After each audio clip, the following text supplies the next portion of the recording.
ओम सर्वमंगल मांगल्ये शिवे सर्वार्थ साधिके शरण्ये त्र्यंबके गौरी नारायणी नमोस्तुते।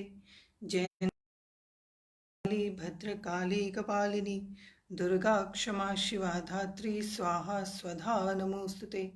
यस्मिन् सर्वं यतो सर्वं यः सर्वं सर्वतश्च यत् यश्च सर्वमयो नित्यं तस्मै सर्वात्मने नमः। ओम गुरुर्ब्रह्मा गुरुर्विष्णु गुरुर्देवो महेश्वर गुरुर् साक्षात् परब्रह्म तस्मै श्री गुरुवे नमः। ओम भगवान के चरणारविंद में उपस्थित होकर हम नित्य प्रति भक्ति और शक्ति का दान मांगते हैं। भगवान की बड़ी असीम कृपा होती है जब हमें सत्संग मिलता है और श्रीमद् भगवद गीता का पारायण हमने शुरू किया है, और जिसमें गुरुदेव ने हमें भगवद गीता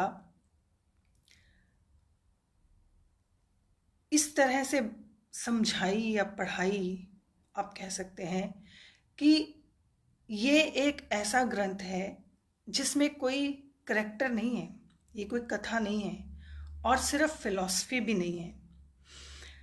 ये थ्योरी और प्रैक्टिकल का एक बड़ा सुंदर बैलेंस है कि आपकी लाइफ में थ्योरी की कितनी ज़रूरत है और आपकी लाइफ में प्रैक्टिकल लाइफ की कितनी ज़रूरत है।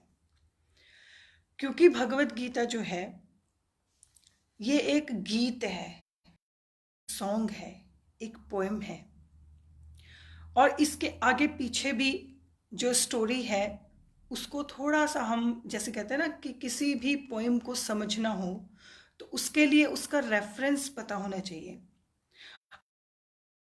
महाभारत के भीष्म पर्व में भगवद गीता लिखी है, लेकिन समझना ये है कि जो लिखने वाला है, लिखने वाले गणेश जी, और कहने वाले वक्ता जो हैं उस समय वो है व्यास जी। तो आपको किसी भी चीज़ को समझने के लिए लिखने वाले और कहने वाले के ब्रेन के, उसकी माइंड के अंदर जो थॉट्स चल रहे हैं, वो जो बात कहना चाहता है वहाँ तक पहुँचना पड़ेगा। बहुत से लोग इंग्लिश लिटरेचर पढ़ते हैं, उसमें शेक्सपियर को पढ़ते हैं। शेक्सपियर की सबसे बड़ी क्वालिटी आप जानते हैं क्या है? जितने भी बड़े बड़े विचारक हैं, है ना, इंटेलेक्चुअल पीपल हैं, नॉट ओनली इंटेलेक्चुअल, विजडम वाले जो लोग हैं, उनको सबसे ज़्यादा जो कहते हैं ना कि कोई भी रचना, कोई भी चीज़ क्यों सुंदर लगती है, उसमें दो चीज़ें होती हैं। एक होती है परफेक्शन और दूसरी होती है, एक बात को जितनी सिंप्लिसिटी से और जितनी परफेक्टली, जिसमें कोई और चीज़ लिंगर न करे, जितना थोड़े में, सहज में कह दी जाए तो वो सबसे सुंदर बात कहलाई जाती है। मेरे कहने का अभिप्राय कि कि जब महाभारत सारी लिखी, उसमें व्यासदेव जी ने जो कथन कहा, उसमें जो भगवद गीता है, आप अगर महाभारत पढ़ो, कंपेयर करो, भगवद गीता को पढ़ो, जो भगवद गीता में टू द पॉइंट आंसर है ना किसी चीज़ का, वो कहीं नहीं है। पूरी महाभारत में विदुर नीति है, पांडु नीति है, भगवान कृष्ण की नीति है, बहुत सारे लोगों ने अपनी नीतियाँ बताई हैं। वहाँ वेदों का व्याख्यान है, वहाँ सब ज्ञान, कर्म और उपासना की चर्चा सब जगह हुई है। महाभारत के हर पर्व में हुई है, हर अध्याय में हुई है। लेकिन भगवद गीता के अंदर जो बहुत सहज में, सिंपली और बहुत थोड़े में बात कह दी गई है, वो समझने वाली है। आप अगर भगवद गीता का पहला चैप्टर, पहला अध्याय, उसमें पहला श्लोक है धृतराष्ट्र उवाच, और धृतराष्ट्र ने संजय से प्रश्न किया।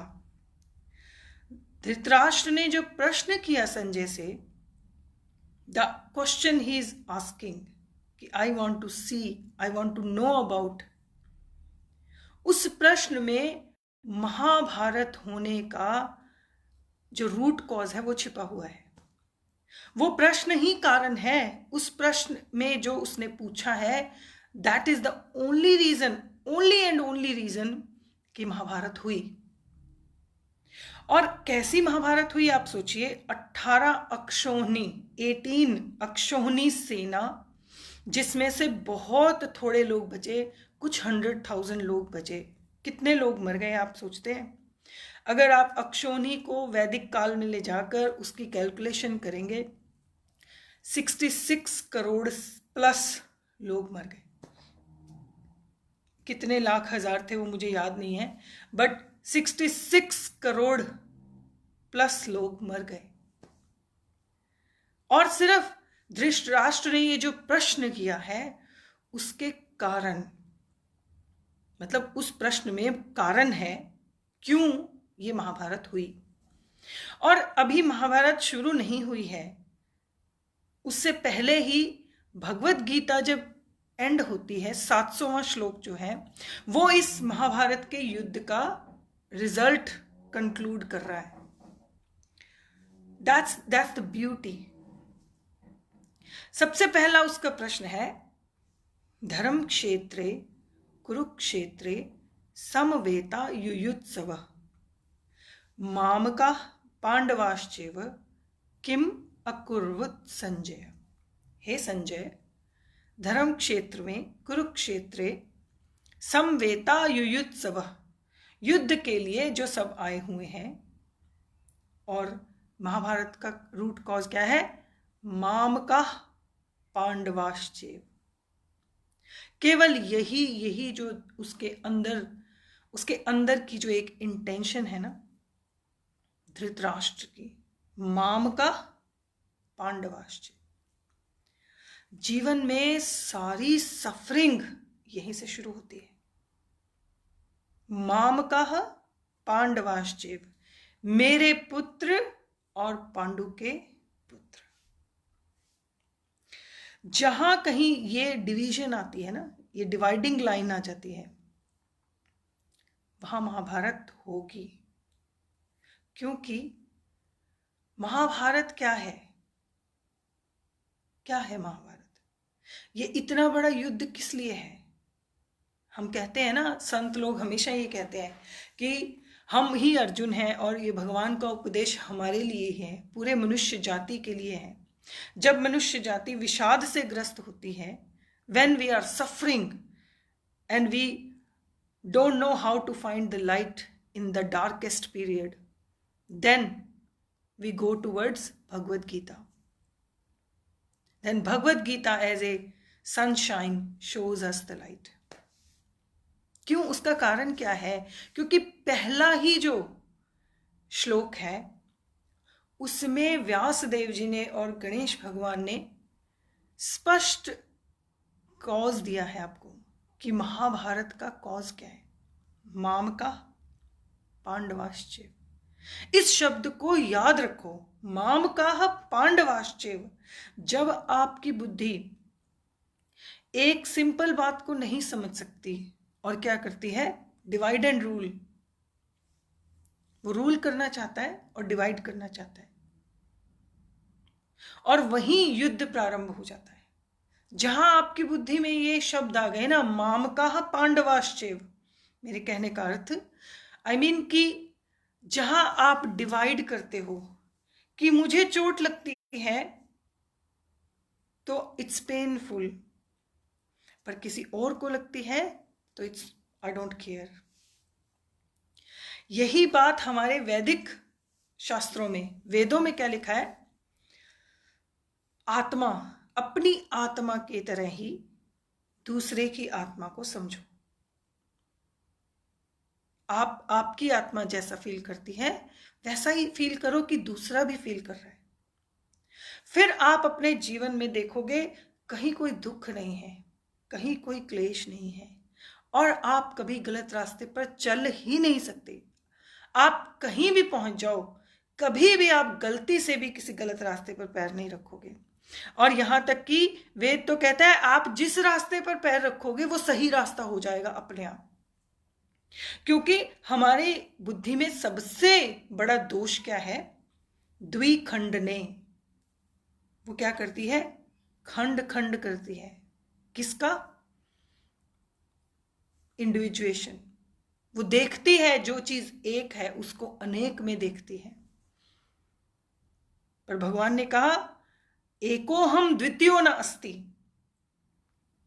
मैंने गुरुजी से एक प्रश्न किया था, मुझे अभी भी याद है, कि आप मुझे भगवत गीता पढ़ा दो।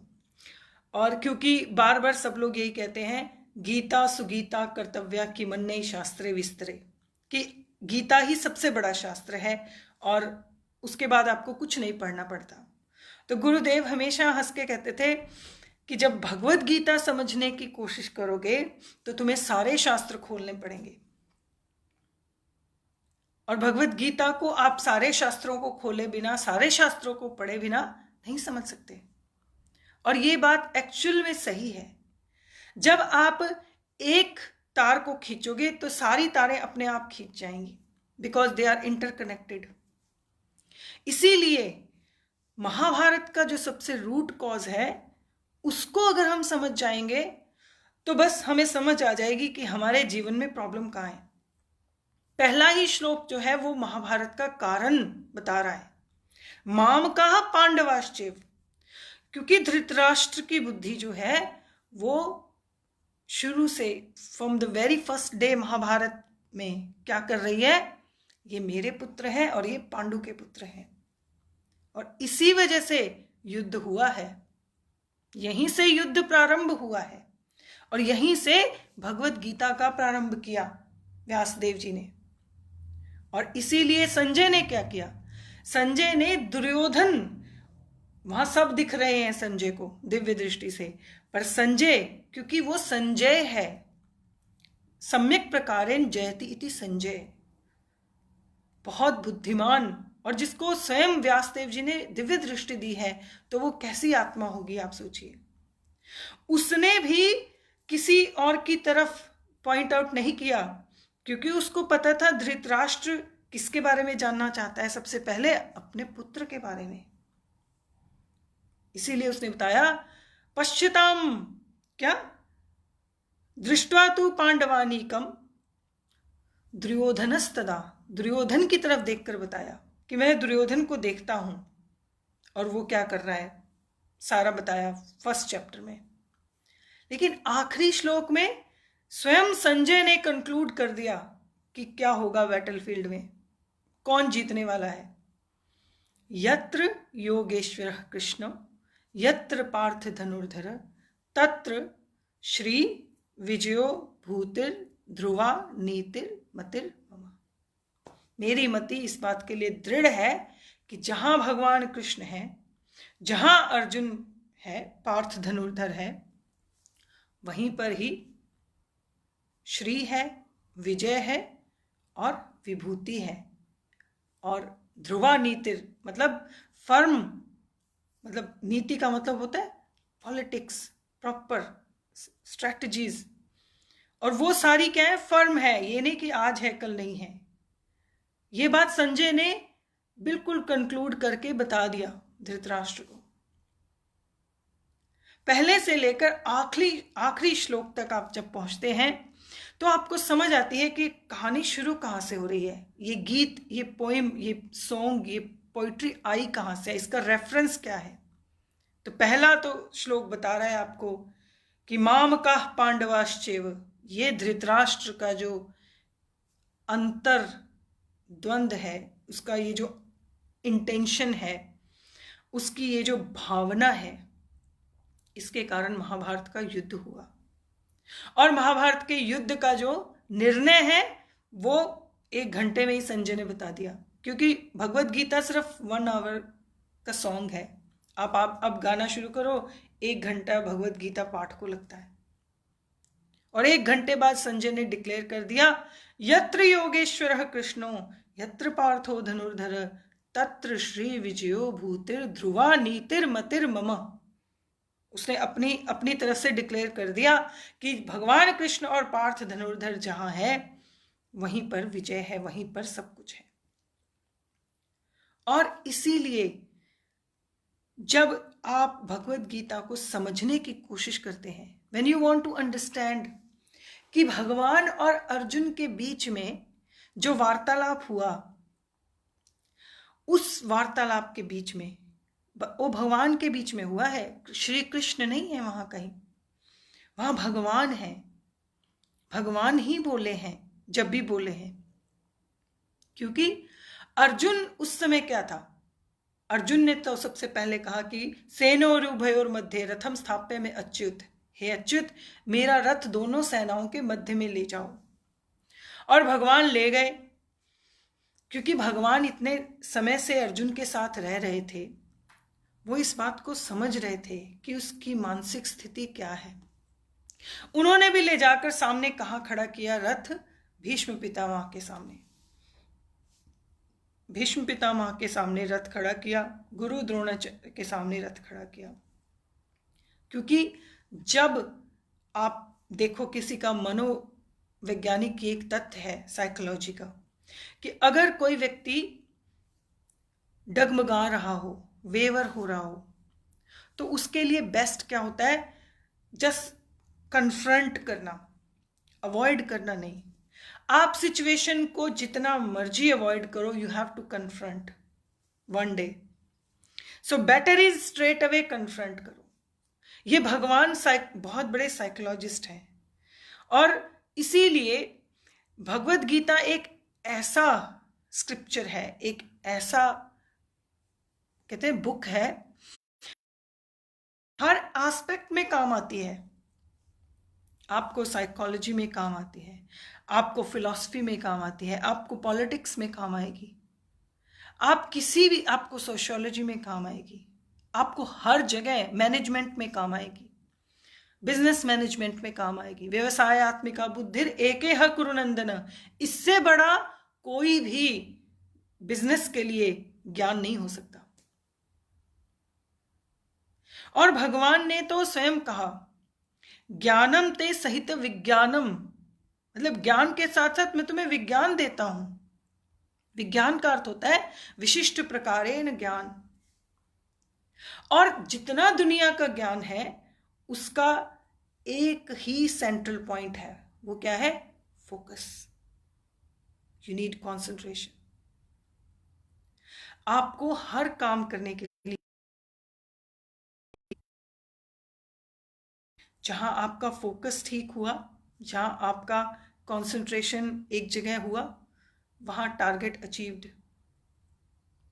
कुछ भी कर सकते हैं आप। स्वामी विवेकानंद जी भी भगवत गीता की छोटी सी बुक लेकर, ये 700 श्लोक की बुक लेकर पूरे देश विदेश में घूमते रहे, और वो क्या कहते थे, nothing is impossible for a soul. Soul के लिए कुछ भी इम्पॉसिबल नहीं है, क्योंकि उसके अंदर किसका पोटेंशियल है, किसका रिफ्लेक्शन है, कहा, सुप्रीम कॉन्शियसनेस का। और इसी बात को भगवत गीता में भगवान ने एक बार नहीं 336 बार भगवान ने कहा है कि मैं हूं, मैं हूं, मैं यही, मैं ये, मैं हूं, ये मैं हूं, ये मैं हूं, ये भी मैं हूं, ये भी मैं हूं, ये भी मैं हूं। हर चीज में उन्होंने बताया कि मैं हूं। और धीरे धीरे हम भगवत गीता के एक एक चैप्टर को जब खोलेंगे और उसको समझने की कोशिश करेंगे, तो आप ये जान जाओगे कि बहुत सिंपल बात है, बहुत simple. Actually it's very simple. जब कुछ समझ नहीं आ रहा, तो एंड में भगवान ने कहा, सर्वधर्मान परित्यज्य मामेकम शरणं व्रज अहम त्वा सर्व पापेभ्यो मोक्षयिष्यामि मा शुच। मैं तुम्हें सबसे शुद्ध कर दूंगा, सबसे मुक्त कर दूंगा, पर सर्वधर्मान परित्यज्य, पहले सारे धर्मों को छोड़ दो। वहां धर्म का अर्थ डिफरेंट है। सर्वधर्मान का मतलब, कभी व्यक्ति अपने एज ए सन अपना धर्म निभाता रहता है, एज ए फादर निभाता रहता है, एज ए ब्रदर निभाता रहता है, एज ए हस्बैंड निभाता रहता है, फिर एज ए ग्रैंड फादर। ये जो जितने धर्म हम निभाते हैं, उसको वो कहते कि तू सब कुछ छोड़ दे और मेरी शरण में आ जा। भगवान की शरण में जाने का क्या मतलब है? भगवान की शरण में जाने का सबसे बड़ा मतलब क्या है? आपके जीवन में से ये जो है ना डिवीजन लाइन खत्म हो जाती है, माम का पांडवाश्चैव। ये जो रूट कॉज है आपके जीवन में सफरिंग का, आपके जीवन में दुख का, यही खत्म हो जाता है। क्योंकि जब सब कुछ सारे धर्म भगवान को समर्पित कर दिए तो फिर ना माम का रहा ना पांडवाश्चैव, फिर सब कुछ भगवान का हो गया। सर्व धर्मान परित्यज्य, सारे धर्मों को छोड़कर माम एव शरणम, मेरी शरण में। और बार बार अर्जुन को 3-4 बार हर अध्याय में भगवान ने कहा माम अनुस्मर युद्ध च, मेरा स्मरण करके केवल युद्ध कर। क्योंकि प्रश्न तो यह ना, भगवान ने कब बोलना शुरू किया? भगवान ने तो इसलिए बोलना शुरू किया क्योंकि अर्जुन जो है वो अपने विषाद के कारण, अपने दुख के कारण बहुत सारी बातों को कह रहा है और इतनी बड़ी बड़ी ज्ञान की बातें कर रहा है। ज्ञान की बातें क्या कर रहा है? कुलस्त्रिय दुष्टानाम वार्ष्णे जायते वर्ण शंकर, कि पुरुष लोग मर जाएंगे, स्त्रियां दुष्ट हो जाएंगी और वर्ण शंकर संतानें उत्पन्न होंगी। अब पूछो तो युद्ध के मैदान में खड़ा है वो व्यक्ति, तुम्हें इस बात की चिंता है कि मेरे तो जनरेशन्स खराब हो जाएंगे। लुप्त पिंडोदक क्रिया, कोई पिंडदान नहीं करेगा। अर्जुन दुखी है, लेकिन अर्जुन का जो दुख है वो भगवान ने इसी तो कहा अशोचानाम शोचस्तम, जिस चीज का शोक ही नहीं करना चाहिए तू उसके बारे में सोच रहा है, और कितना डीपली सोच रहा है। तभी मैं हमेशा हर बार एक ही श्लोक याद रखती हूं, सहस्त्रयुग पर्यंतम, कि जहां उस ब्रह्मा ने क्रिएशन की और 600 करोड़ साल लगा दिए, और फिर 600 करोड़ साल उसने सृष्टि को मिटाने में लगा दिए, फिर वो उसका तो एक ही दिन हो गया, सिर्फ हमारे 600 करोड़ साल हो गए। कितना कितना ह्यूज डिफरेंस है। कभी कभी तो जब आप पढ़ो और टाइम स्केल के बारे में सोचने लगो तो कहते हैं माइग्रेन हो जाता है, सीरियसली, लिटरली, कि क्या माया है। Even we are not a dust particle, और स्टिल भगवान कह रहे हैं हम आत्मा गुड़ाकेश। और ऊपर से सिक्योरिटी कितनी बढ़िया है, you are nothing but you are my self. तुम कुछ नहीं हो फिर भी कह रहे हैं हम आत्मा गुड़ाकेश। कितनी कॉन्ट्राडिक्टरी है। वो कुछ नहीं हो इसलिए कह रहे हैं कि तुम ये जो बेकार में इतना सोच रहे हो, अर्जुन को समझा रहे हैं, ये जो तुमने इतनी लंबी चौड़ी लिस्ट मुझे सुना दी, लुप्त पिंडोदकर क्रिया, स्त्रीषु दुष्टासु, वाष्णे जायते वर्ण शंकर, कुलघ्नानाम कुलस्य च, नरके नियतम वासो भवत्यत मत्श्रुम, इतना कुछ जो तुम कह रहे हो, ये तुम और तुम्हारे पितर और तुम्हारे पितरों के पितर किसने देखा है? ब्रह्मा जी, एक दिन ब्रह्मा जी का तुम्हारे 600 करोड़ ईयर्स हो जाएंगे, फिर वो सो जाएंगे, उनकी रात्रि हो जाएगी, उनका तो एक ही दिन बीतेगा। तुम्हारे पितर और तुम्हारे पितरों के पितर और तुम्हारे पितरों के पितर, पता नहीं कौन कहाँ कैसे चला गया, कौन किसका पिता बन के आया, कौन किसका पुत्र बन के आया। तुम जो कह रहे हो मैं ये इतने लोगों को मारूंगा, मुझे ये पाप लगेगा, अहोबत महत पापम, ये जो तुम पाप की बात कर रहे हो, तो उसके लिए भगवान ने उसको इतना क्लैरिफाई किया कि एग्जिस्टेंस क्या है, तुम्हारी एग्जिस्टेंस क्या है, भगवान ने उसको बताया। तो कोई एग्जिस्टेंस नहीं। और साथ के साथ श्योर कितना किया, सिक्योरिटी कितनी दी, क्या कहा? हम आत्मा गुड़ाकेश, एकांशेन स्थितो जगत, मेरे एक अंश में ये सारा जगत स्थित है। भगवान दोनों तरफ उसको बैलेंस कर रहे हैं। एक तरफ कह रहे हैं you are nothing, you are nothing का मतलब तुम्हारा ये जो इंडिविजुएशन है इट्स नथिंग। ये जो तुम सोच रहे हो ना कि मैं कुछ हूं और मेरे को कुछ हो जाएगा और मैं ये कुछ कर रहा हूं, ये कुछ भी नहीं है। और फिर दूसरी तरफ श्योरिटी क्या है कि एकांशेन स्थितो जगत, मेरे एक अंश में ये सारा जगत स्थित है। पूरा ये सारा जगत मेरे ही एक अंश में है। जब जब भगवत गीता को आप ऐसे 18 अध्याय अपने सामने रख लो और भगवान एक एक जगह पर जो एक एक बात कह रहे हैं ना, it's really a beautiful song. तभी इसको गीता कहा है, ये गीत है। और ये गीत एक बार आप समझना है बस आपको। जिस दिन ये समझ आता है ना, तो उस दिन आपका जीवन, आप वही सब कुछ, कर्म वही है, क्रिया वही है, केवल क्या बदल जाता है? विजन। और वही बदलना है, विजन बदलना है। विजन क्या बदलना है? ये पहला श्लोक आपको समझाता है। माम का पांडवाश्चिव, चेंज इट। अगर धृतराष्ट्र नहीं बनना चाहते तो चेंज इट। और दूसरी बात, दुर्योधन जो है वो भी इसी का पुत्र है ना। नाम उसका सुयोधन रखा था, पर वो दुर्योधन हो गया क्योंकि उसमें और अर्जुन में सिर्फ एक फाइन लाइन है। और जब पहले अध्याय के अंत में आप पहुंचते हो तो आपको वो समझ आती है कि दुर्योधन और अर्जुन में क्या डिवीजन है। भगवान ने जो ये उपदेश दिया है, वही जब शांति पर्व में शांति के लिए आए थे, शांति दूत बनकर, वही सारी बातें भगवान ने दुर्योधन के सामने कही हैं। और वही विराट रूप जो अर्जुन को दिखाया है, वही विराट रूप अर्जुन से पहले भगवान ने उनको दिखाया है, भरी सभा में दिखाया है। You can never blame God. मुझे सबसे ज्यादा आई जस्ट फील हर्ट कि जब कोई भगवान को ब्लेम करता है। भगवान सबको पूरी अपॉर्चुनिटी देते हैं और एक जैसी देते हैं।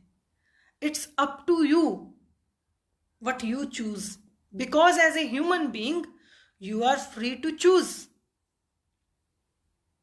आप भगवान को कभी ब्लेम नहीं कर सकते। भगवान ने दुर्योधन को अपॉर्चुनिटी पहले दी है, अर्जुन से पहले, और सारा शांति दूत बनकर सब कुछ समझाया और विराट रूप दर्शन कराया। लेकिन दुर्योधन के शब्द क्या थे कि इसे बांध लो, ये जादूगर है, ही इज अ मैजिशियन।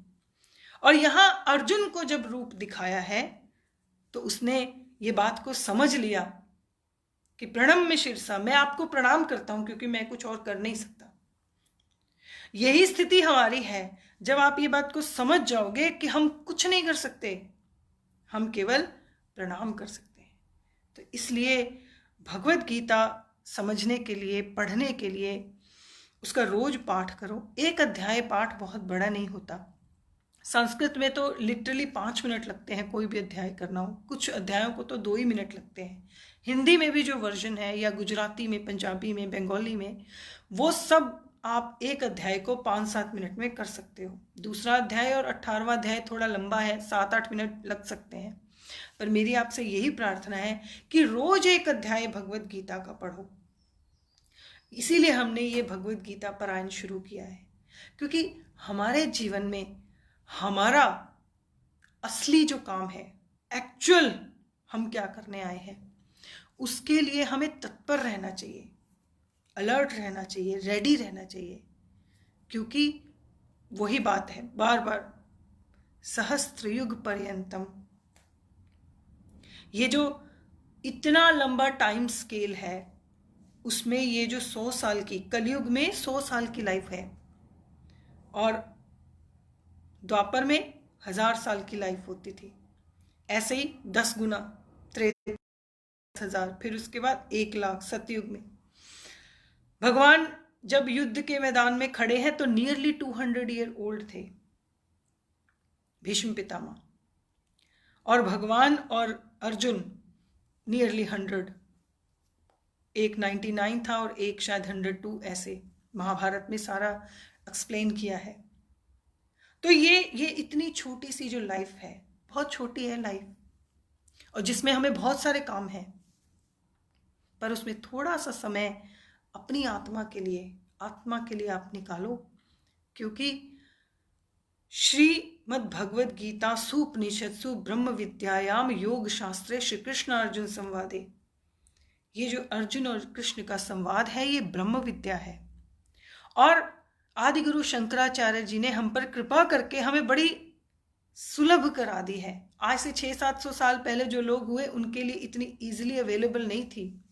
आज आपके पास सब कुछ है, एक क्लिक करो, डाउनलोड करो भगवत गीता आपके पास।